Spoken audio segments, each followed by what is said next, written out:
Vous l'attendiez, il est enfin là. On vous a teasé pendant des mois. Eh ben beaucoup trop. La tension est insoutenable. Nous allons enfin vous le dévoiler. Mais attends, on le voit dans le fond. Oh merde. Ah ouais, Oh depuis tout à l'heure ça sert à rien ce qu'on fait, le teaser de merde. Ah ouais, d'accord. Pas envie de faire des feats avec des gens aussi cons, prêts à tout pour enflouer les caisses qui paient leur maison. Ouais. Hey, salut à tous, je suis le juge et bienvenue au tribunal. Le concept qu'est-il devenu qu'on a fait pour la Whitey Femme, le Whoop, ou bien encore pour le petit qui chantait Pokémon a l'air de bien vous plaire. J'ai voulu vous faire un épisode sur la Redbox, mais en vrai, c'est un peu nul. Parce que les mecs sont toujours hyper populaires et on sait ce qu'ils deviennent. Donc aujourd'hui on va plutôt revenir sur leur séparation et comprendre le pourquoi du comment. Alors oui, je suis obligé de tenir le micro parce que j'ai oublié d'amener le trépied avec moi. Donc la dernière fois mon micro était posé là, mais je trouvais que la qualité du son était du coup pas géniale. Donc on verra sur cette vidéo si la qualité du son sera un peu mieux, mais au pire on fera avec. Si vous avez des idées ou des envies de sujets à traiter dans ce genre de vidéo, n'hésitez pas à mettre tout ça en commentaire.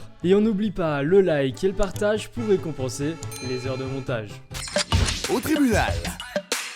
Avant tout, faut savoir qu'actuellement la Redbox existe toujours. T'as des youtubeurs comme Chris, bien Amixem et sa team de joyeux lurons. Mais globalement, c'est un bâtiment avec des bureaux de production, des open space, des studios de montage et de tournage, et les bureaux de la marque Space Fox d'Amixem. Tout ça pour vous dire que la Redbox existe toujours et c'est juste le collectif de youtubeurs qui n'existe plus. Bon, rapidement, la Redbox c'est un projet pensé en 2016 par Amixem. Le concept c'était d'arrêter de filmer depuis chez soi et d'avoir des locaux pour pouvoir faire des projets plus ambitieux. À cette époque, Joyka c'est YouTunes.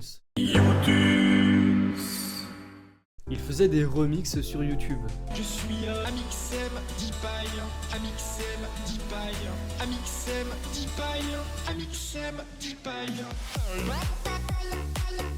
Tandis que Neoxy et Mastu, ils commençaient à peine à percer. Bon, faut savoir qu'Amixem connaissait ces deux derniers, mais genre très rapidement, et ils vont pouvoir se connaître un peu plus lors de la première édition du Fanta XU. Amixem va les choisir pour les avoir dans son équipe. Théo, tu nous viens d'où? Je viens de Saint-Dizier du 52. Saint-Dizier du 52, bah oui, c'est hyper connu pour c'est ce fameux truc. Valentin? Moi, je viens de Dijon, la bonne moutarde. Voilà, ouais. C'est vraiment le seul truc qu'on a à dire sur Dijon, on est d'accord. Okay. Et en 2017, sur la vidéo où le crew va nous faire visiter la Redbox. Et là, on arrive dans la partie studio de tournage. Wow, c'est énorme, c'est beaucoup trop grand. Le but d'Amixem sera de nous divertir tout en aidant à propulser 3 youtubeurs. Ce qui marchera puisque maintenant Mastu, Joyka et Neoxy, ils sont bien connus. Moi je me rappelle très bien de la première vidéo que j'ai vue de Jordan, première vidéo de Mastu, première vidéo de Neoxy. Je les regarde et je dis eux ils ont un truc. C'est sûr, il y a un truc. Bon, la piqûre de rappel est terminée, on va pouvoir attaquer sur ce qui s'est passé.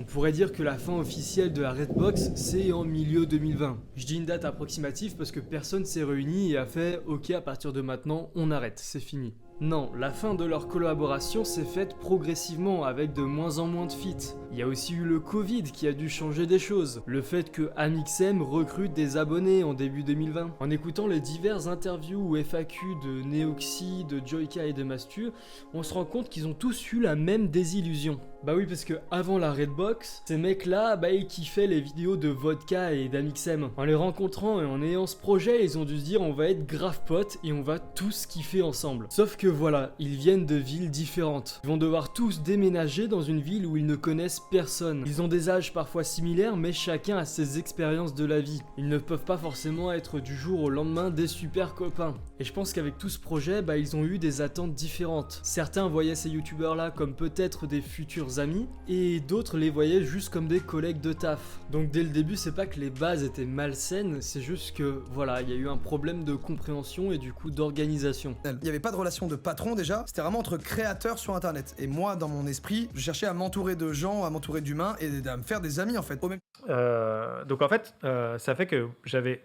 une activité à côté, beaucoup de temps à consacrer, ce qui fait qu'il y a eu des situations hyper désagréables pour les gars où on tournait, ça se passait super bien, Et tout de suite après, moi, fallait que j'aille sur un rendez-vous, compta ou je sais pas quoi. Ça crée un truc bizarre où quand on est en vidéo, on rigole bien et tout, c'est vraiment bien, comme des potes. Et en fait, une fois que la cam est coupée, bah on partage plus grand chose, ou ça va être des discussions, des choses comme ça, mais sinon c'est un peu chacun retourne à son truc, on a eu un bon tournage, c'était cool, on a bien rigolé. Mais voilà, ça s'arrêtait plus ou moins là. Ça veut pas dire que c'est mauvais, hein. Moi je l'ai assez mal vécu, je l'ai un peu vécu comme une désillusion, et y a aucun souci avec ça parce que c'était l'image que moi je me faisais qui n'était pas en corrélation avec l'image que tout le monde se faisait de l'endroit où on était. Enfin bref. C'est aussi ce qu'a ressenti Mastu. On a beaucoup tourné ensemble avec les gars et au fur et à mesure du temps je me suis rendu compte qu'en fait je passais de bons moments devant la caméra, mais en dehors des tournages c'était pas forcément la même ambiance. Genre ne serait-ce que se poser sur un canapé pour discuter, jouer à un jeu vidéo, ça arrivait pas genre. Alors c'est pas un reproche direct aux gars, c'est juste qu'en fait chacun avait sa vie perso à différentes échelles. Genre moi typiquement j'avais 19 piges, j'étais loin de ma meuf, de mes potes et j'avais rien à faire sur Angers genre. Et le projet me hypait donc j'avais qu'une envie, c'était de discuter de YouTube et tout. On va pas se mentir, à l'époque je m'étais fait entre guillemets un peu avoir, même s'il y a rien de mal,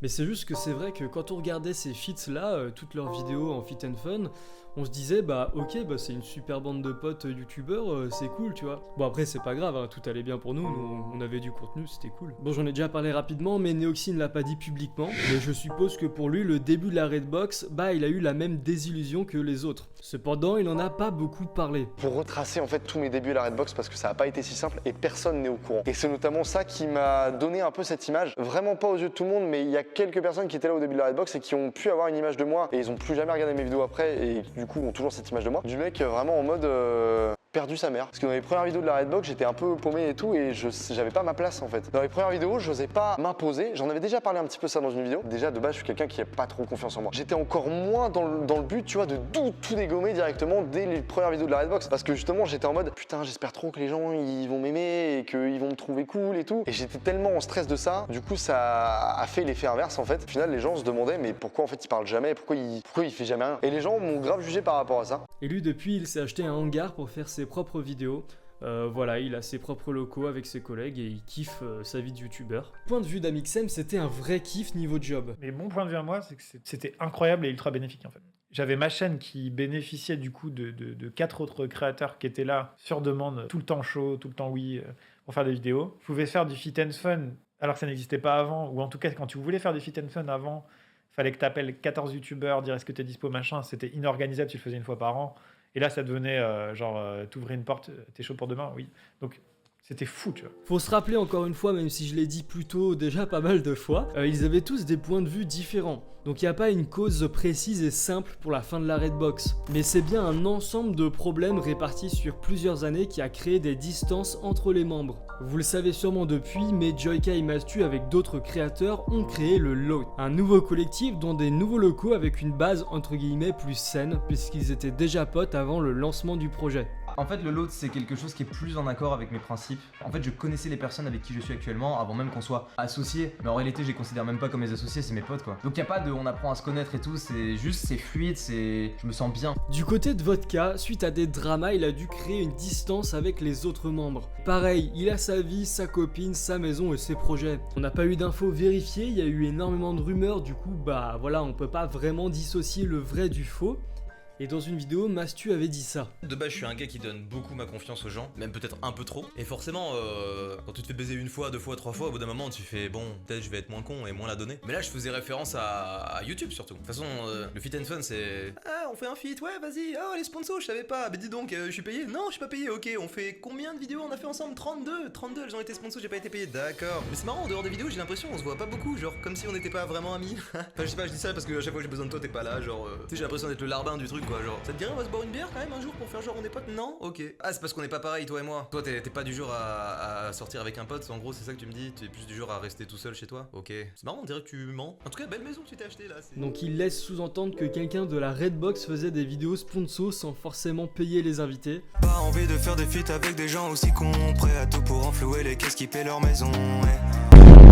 Bon voilà, c'était totalement visé. Après c'est pas vraiment nos affaires et puis on a qu'un seul point de vue. On peut juste conclure qu'il y a une mauvaise entente. En tout cas voilà, ces dernières années, Vodka il bosse pour ses propres projets. Il a ouvert la Unicorn House, c'est un gros complexe quand même plutôt stylé.